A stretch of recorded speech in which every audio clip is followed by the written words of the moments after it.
ایک صاحب کہتا ہے، ایک مرتبہ کراچی میں ایک تقریبی نکاح میں ہم حاضر ہو گئی۔ نکاح کے بعد ایک عالم سے ملاقات ہوئی۔ ہمارے دوستوں نے ان کا تعارف کروایا کہ جی یہ قرآن مجید کا کمپیوٹر ہے۔ یہ سن کر اول تو میں نے دل میں سوچا کہ پتہ نہیں کیوں ان کے بارے میں ایسا لفظ کہا گیا کہ یہ قرآن مجید کے کمپیوٹر ہیں۔ بس یہی کہہ دیتی کہ اچھے قاری ہیں، اچھے حافظ ہیں۔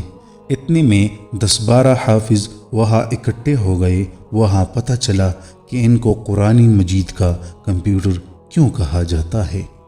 ایک شخص نے ان سے سوال پوچھا، حضرت فتکونا کا لفظ قرآن مجید میں کہاں کہاں آیا ہے؟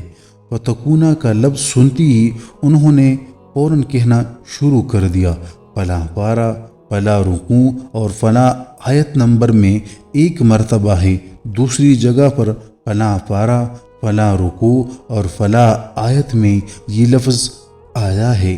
پھر تیسری جگہ پر بھی بالکل ٹھیک نشاندہی کی۔ عرض قرآن مجید میں فتکونا کا لفظ جہاں جہاں تھا وہ اس کی نشاندہی بھی کرتے، پارہ، رکوع اور آیت نمبر بھی بتا دیتے، اور اسی وقت یہ بھی بتا دیتی کہ قرآن مجید میں یہ لفظ کہاں کہاں موجود ہے۔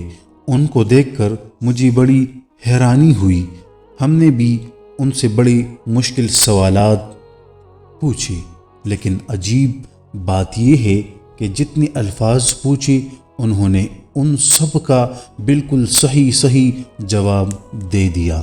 یہ اللہ تعالیٰ کا کتنا بڑا فضل ہے کہ فقط قرآن مجید یاد ہی نہیں ہوتا، بلکہ قرآن مجید کی اس آیت میں کون سا لفظ ہے حافظ کو یہ بھی یاد رہ جاتا ہے۔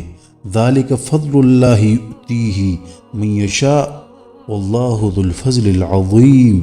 یہ اللہ تعالیٰ کا فضل ہے جو وہ جس کو چاہتا ہے دیتا ہے، اور اللہ بڑے فضل والا ہے۔